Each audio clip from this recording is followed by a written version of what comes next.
Welcome back to another episode of In the Loop. I am Loopin the third. Let's see what I found this week. You know what doesn't feel good is not taking any risks. Sure.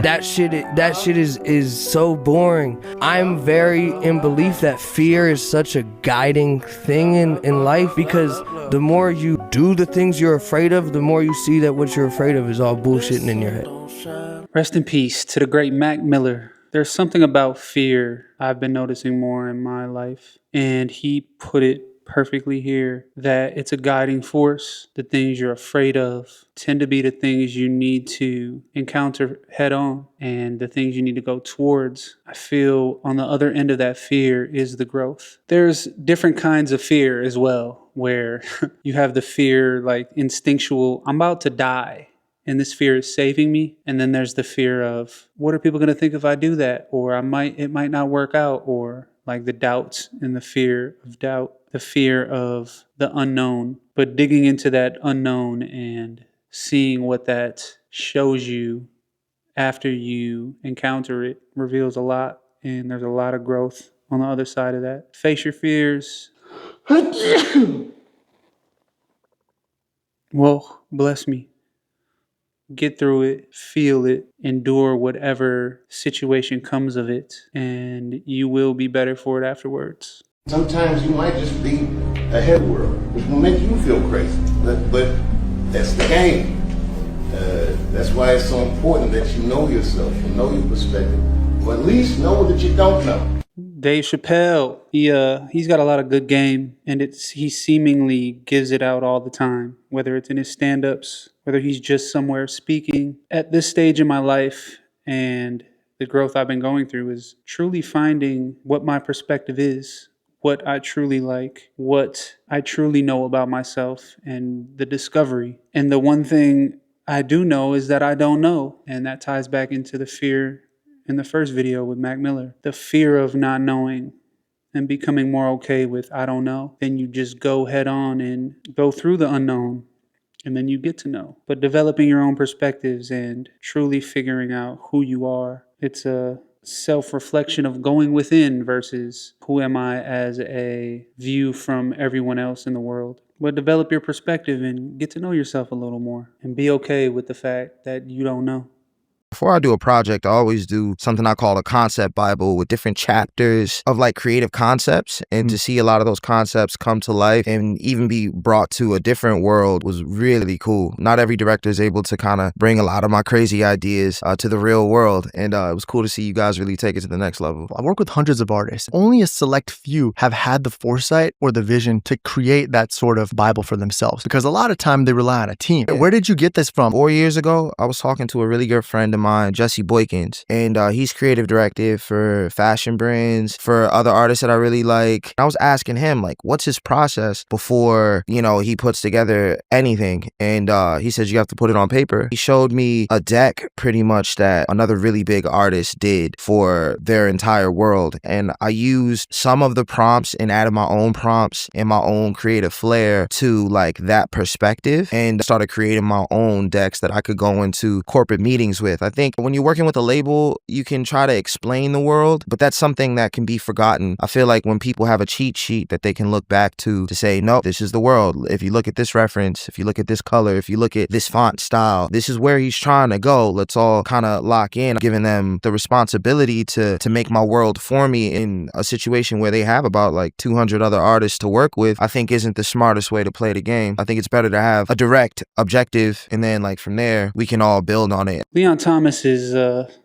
great artist, and he's definitely having his moments in his time right now. This is a really dope idea to go into the project with a quote-unquote concept Bible of what does the world look like around the project and around the album, around the sound. Like, what is the world you're bringing people into? Especially if you're on a label or you're on a roster, there's a lot of other artists, a lot of other people that are being invested in with the focus of whatever company or label you're working with, and it takes time away, and their vision might not be your vision. So by saying, hold on, here is the vision, here is the Bible of what the concept of this project is, it's a dope way to stay aligned and to make sure you as an artist get your vision across and realized. And that ties into the knowing yourself and knowing your perspective. Like he even goes into font styles. What colors do you want to use? And this is all new for me with being an artist whose creative space tends to be more in the audio realm. It's always, okay, what does it look like as well with social media, and you have to have visual representation and branding. So I think a concept Bible is a really dope idea before you get into a project. Some great insights from Leon Thomas. You have to believe in yourself and have to know that it's only one you. You're an amazing individual, unique. You're a miracle. I wake up every day and I'm like, this is crazy. Not crazy from a standpoint of being a celebrity, crazy, just life. It's just wild. When you really sit down and just think about it and just bug out on some wild it's wild. And to know that you are in this existence and in this world as one individual, is only you, you have to know that you got to carry that authentic nature of allowing yourself to say, this is who I am, this is how people are going to see me, and also going to respect me, and it's going to inspire people to have truth. Because when everyone's authentic, what comes out of that is true love. There's no boundaries. We don't have any courtship on judgment. We don't have any perception of being able to ridicule anyone. Kendrick put it beautifully here. The belief in self, it's just you. This is your one time here in this existence. And are you going to live it for you or for everyone else? And this ties back to a video before. Like even Dave Chappelle said it, know yourself, know your perspectives. It's an amazing thing to look back on what you've been through already, where you've been, how you got to where you're at now. And when you get to a point where you get to be authentically yourself, all there is love. The hate really doesn't matter if it doesn't affect who you are, who you know yourself to be. But it's definitely wild to look back on everything I've been through and how I get to be the person today, how I need to show up for myself and believe in myself and become where I'm trying to be, even before you get there. For me,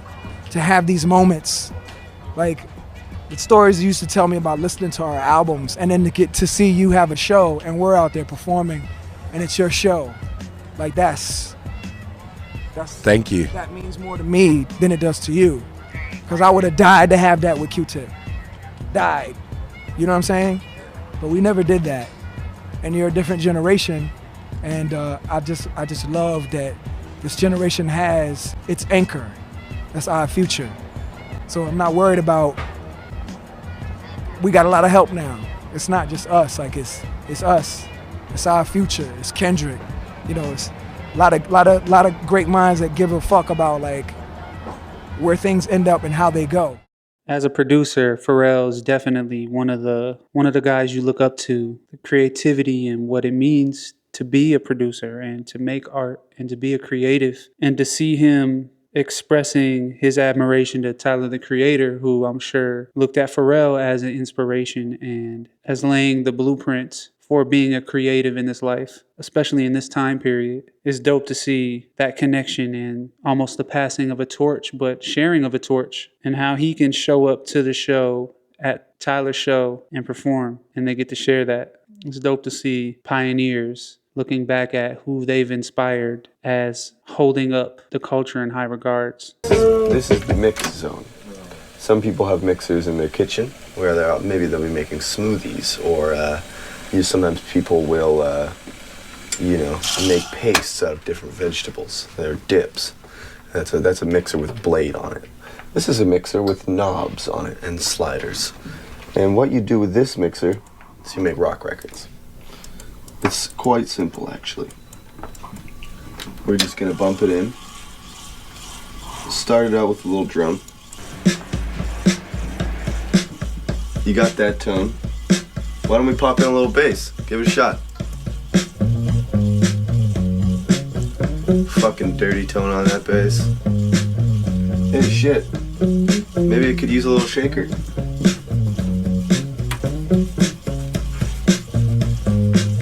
No, fuck, hey. A little guitar?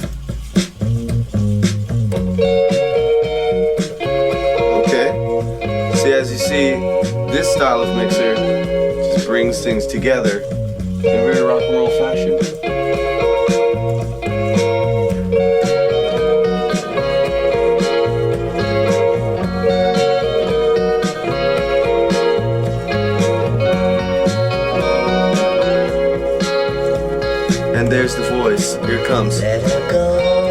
Little symbol, fuck it.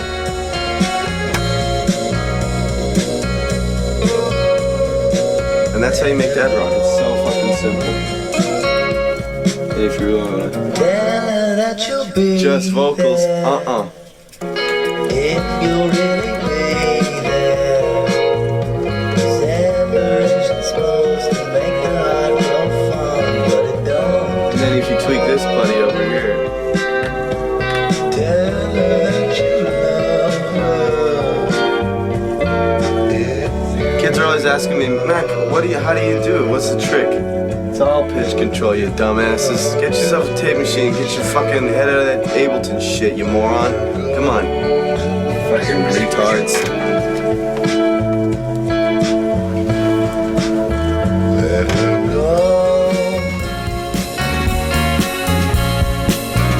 go. Yo, Mac DeMarco is a gem in this world. And to Dave Chappelle's point, that's somebody who knows who they are and is unapologetically themselves. I enjoy seeing his take on music production and how he creates. Even the way he breaks it down is uniquely himself. This shows me another reason why I love analog over digital. Sure, there's a certain sound characteristic, but when you're out of the box and you have these machines and you have these knobs and you have these buttons, there's more of a intuitive, like hands-on feel versus clicking with the mouse or clicking on the keyboard. I think that's why I even gravitated towards the iPad more, because at least I'm touching the screen. I feel like it's more hands-on. He makes amazing music. He's got a unique, quirky perspective. And he's unapologetically himself, and we can all learn something from Mac DeMarco. I thought I'd show all of you how to do it. The first thing we need is music. While I've been known to like a little crunk, I prefer the oldies. My students say to me, Mrs. Teller, you're so old school. Although at my age, I think I'm really old school. Now, before we get our freak on, we need to match up our beats.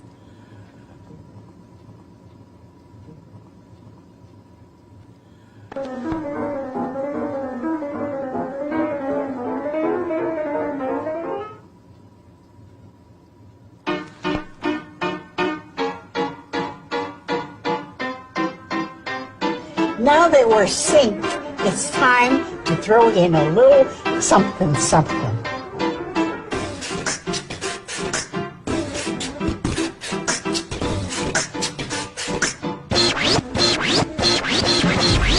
What?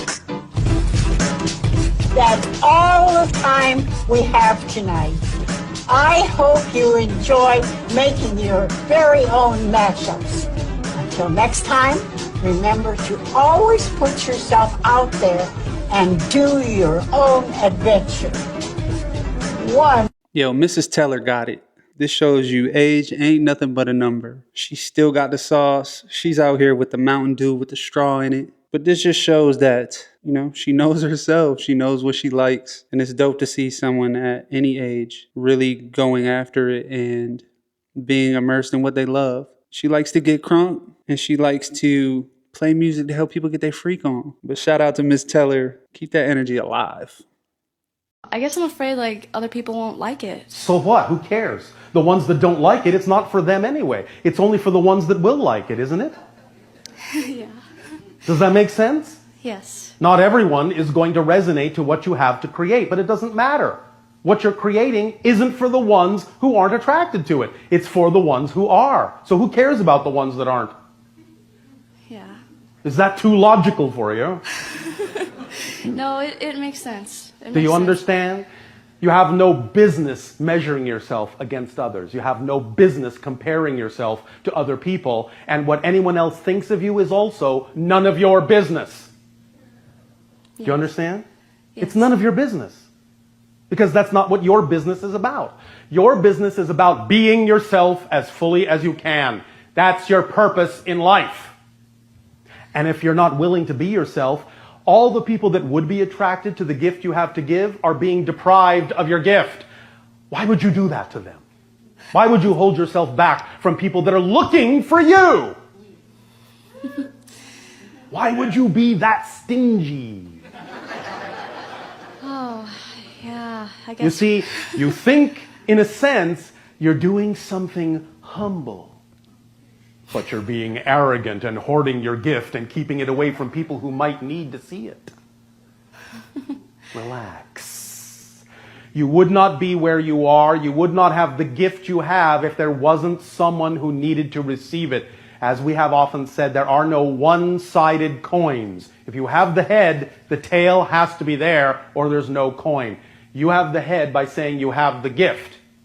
The fact that you have something to give defines the reality that there must, by definition, be somebody in that reality who needs to receive it, or you wouldn't be excited about it. You'd be excited about something else. So don't hold back the gift that you are. Someone is waiting to receive it. Don't make them wait. Yes? Yes. And when you don't make them wait, you won't be waiting to be yourself. Channel more of yourself. Yes? Yes. Is this helping you? Yes, thank you very much. You're very welcome.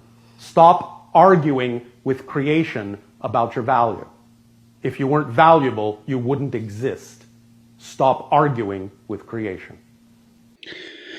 He was very blunt, but the brash and aggressiveness was very effective. Don't argue with creation. If you didn't matter, you wouldn't be here. You wouldn't have the gift you have.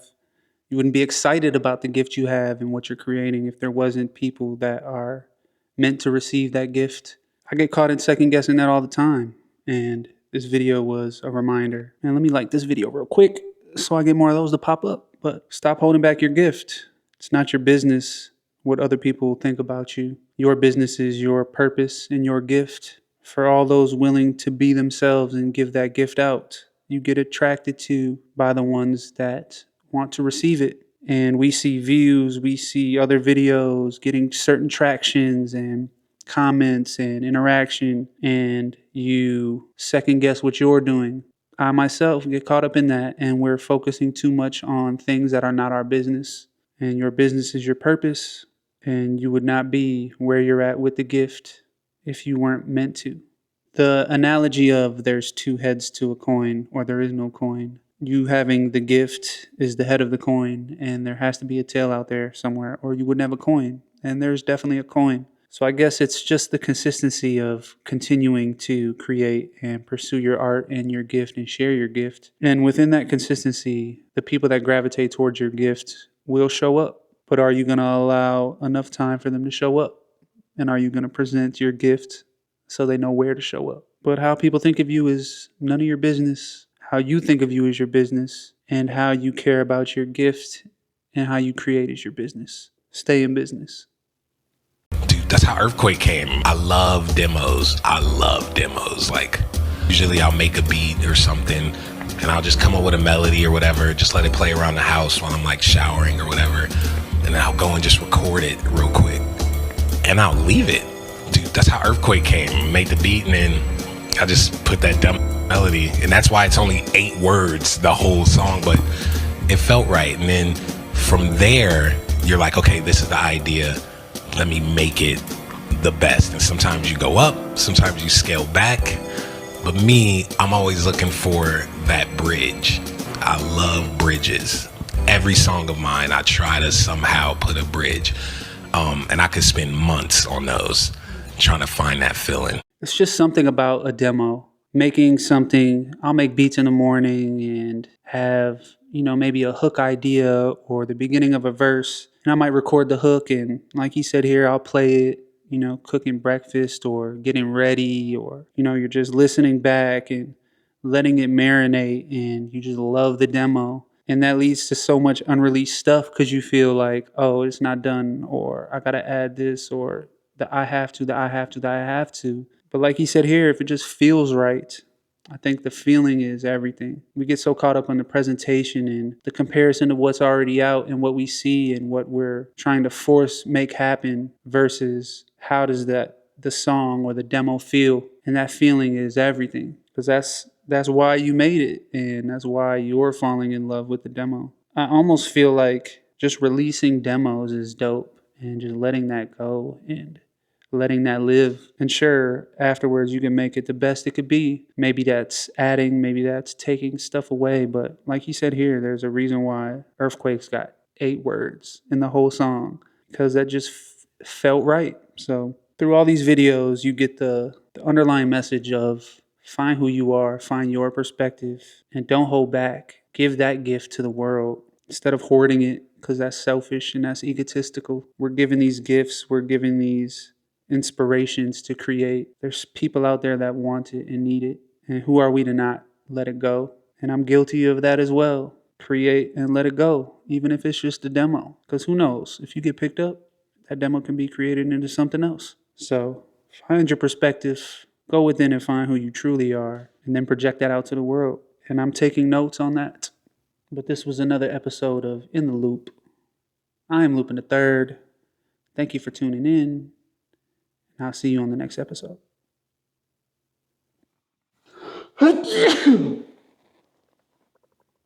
Well, bless me.